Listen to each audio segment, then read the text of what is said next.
Parce que la bonne question pour vous et pour moi, actuellement, ce que je vois, c'est que ma bonne question, ça serait une question qui me permettrait de faire une action dans mon monde. Aujourd'hui, j'ai envie de proposer un épisode qui parle de être heureux et du bonheur, de voir un peu la différence entre tout ça.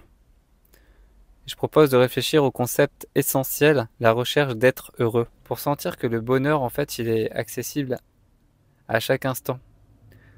Ça veut pas dire que le bonheur, c'est pour être heureux. C'est plus l'idée de mettre de la paix à l'intérieur de nous pour qu'on puisse se sentir bien dans n'importe quelle situation. Se sentir bien, c'est pareil, hein. Je sais pas si c'est se sentir bien, mais c'est se sentir. Et se sentir, pour moi, c'est aussi se comprendre. C'est comprendre que là, on aura besoin de plus de réconfort, de plus de paix. On aura besoin aussi de plus s'écouter, de peut-être prendre ce temps pour nous quand il se passe un truc difficile dans notre vie ou quand il se passe des trucs joyeux. Parce que des fois, moi, je n'arrive pas toujours à ressentir le fait d'être heureux. Par contre, je pense que si on prend le temps, justement, et de prendre un temps de recul en étant en paix avec soi-même, c'est qu'il y a plein de moments, en fait, où on peut atteindre le bonheur. Mais peut-être que prendre un temps dans sa journée pour justement ressentir le bonheur, l'état d'être là maintenant, de voir ce qui se passe, de voir la chance qu'on a, de célébrer cette journée, de profiter avec les gens qui sont autour de nous, mais aussi de se dire merci, d'être fier de soi, d'être content de s'accompagner, d'être content de partager des moments avec soi et avec les autres. Car je pense pas que la vie, elle est faite pour qu'on soit heureux. Parce que la tristesse, c'est aussi une source pour nous. C'est une source de connaissance de soi, comme le fait de ressentir du bonheur et de se mettre en action,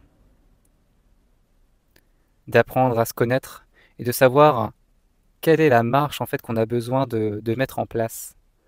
La marche, j'entends parce que actuellement, des fois, on a envie d'un médicament surprise, c'est-à-dire être heureux. C'est comme si on ne cherchait pas vraiment à être en paix. Je ne sais pas si actuellement on cherche vraiment la paix dans notre monde, parce que je pense qu'on cherche plus l'état de d'être heureux que l'état de paix. L'état de paix, ça demande un travail sur soi, une connaissance de soi, pour savoir à quel point on se connaît et là où c'est plus difficile pour nous. Là où on a besoin en fait de prendre du temps de qualité. Et pour atteindre cet état de paix, en fait, il y a aussi le côté attention à l'auto-sabotage de soi-même. Le fait de ne pas croire en soi, de mettre des marches trop grandes, c'est-à-dire d'avancer petit pas par petit pas. On aimerait avoir ce sentiment de être heureux. Ce sentiment d'être heureux, pour moi, ça équivaut à une montagne. Et on ne peut pas sauter en haut de la montagne parce qu'on va faire des petits pas.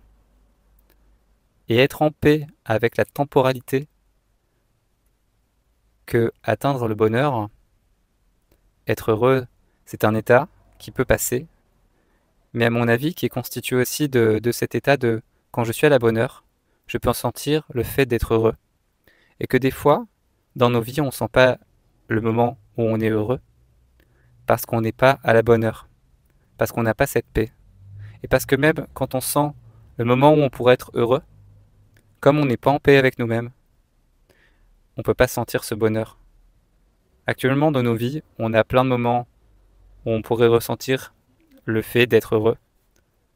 Et en fait, on ne sait plus vraiment ce que c'est parce qu'on est en recherche de comment être heureux.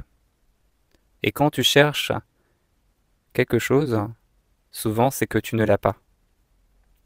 Par contre, quand tu es à la bonne heure, quand tu prends le temps, quand tu es dans l'instant présent, quand tu fais attention, et tu te connais un peu plus, tu peux savoir que là c'est un moment de bonheur que tu peux identifier.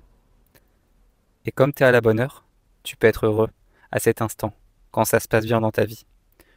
Quand en fait c'est pas la tempête, quand en fait tu vas bien, tu as la santé, tu as la jeunesse, hein, ou tu as tout ce que tu veux. Tu as du travail, tu as un logement, tu as de quoi manger ce soir, tu as de quoi te réveiller demain matin, tu as des relations, tu as des gens avec qui tu vis. Je pense que tu peux trouver justement des choses qui font que tu pourrais dire que c'est génial. Mais on a tellement l'habitude avec ce bonheur hédonique. Je sais pas si j'emploie bien ce mot-là parce que je le connais pas assez, mais je vais l'utiliser quand même, de ce que j'ai compris. Sur ce bonheur en fait qui fait que habituellement on voit plus ce qui nous rend heureux parce que c'est quotidien. Et ce qui est quotidien est vraiment perturbant parce qu'en fait on perd vraiment la notion de ce bonheur. Après on pourrait retirer tout ce qui est quotidien et justement être triste pour ressentir ce bonheur.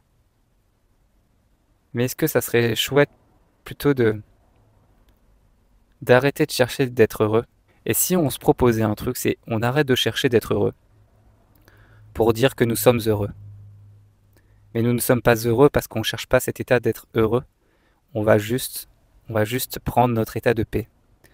C'est-à-dire mieux se connaître, mieux se comprendre et savoir ce qui nous fait du bien. Savoir ce qui nous met dans un état où on se sent plutôt bien, de rassurance, où on peut se concentrer aussi sur soi et pas forcément être addict à rechercher le bonheur ou être addict à consommer des choses qui nous font pas du bien au corps. Si dans ma tête je vais bien et que je prends soin de mes pensées, et si dans mon corps je prends soin de mon corps, j'ai l'énergie justement pour me poser les bonnes questions qui vont pas m'auto-saboter.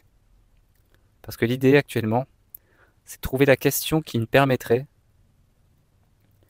d'accéder à cet état de bonheur. Non, pas à cet état de bonheur. C'est cette question qui nous permettrait de mettre un pied dans le bonheur. Un pas, juste une question. Une question qui dit pas je vais être heureux et justement je vais monter cette montagne. Une question qui me dit qu'est-ce que je fais demain matin? Est-ce que je peux regarder ce petit pas, juste remercier les gens qui sont autour de moi, remercier aussi moi qui est là, remercier des choses qui sont simples. On part sur l'idée de la gratitude. Mais après, ça peut être des questions aussi sur vous.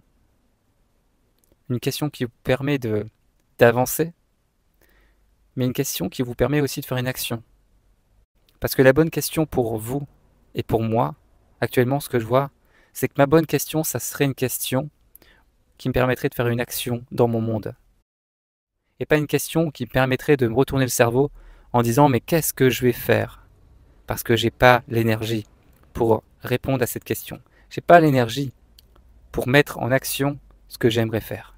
Par contre, quelle est la question qui me permettrait d'avoir assez d'énergie et de mettre en action une réponse qui m'est adaptée, qui me parle?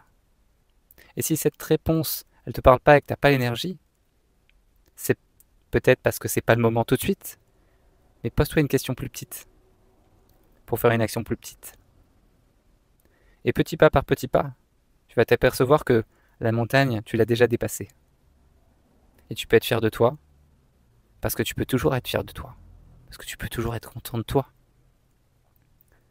Mais pour être content de toi, peut-être il faut prendre le temps avec toi, de remarquer que tu es fier de toi, de remarquer aussi ce que tu as franchi, ce que tu as fait, ce que tu es en train de faire. Actuellement, moi j'ai l'impression de courir, dans un monde qui ne fait qu'accélérer. Et c'est pas ça qui me rend heureux. On est tous sur des voies différentes. On a tous envie d'aller plus vite, toujours plus organisé, toujours plus de gens, de relations. Mais déjà, entretenir une relation avec soi-même, ça prend du temps. Et merci aux gens qui sont autour de nous pour nous renvoyer justement ce miroir de comment on peut se percevoir.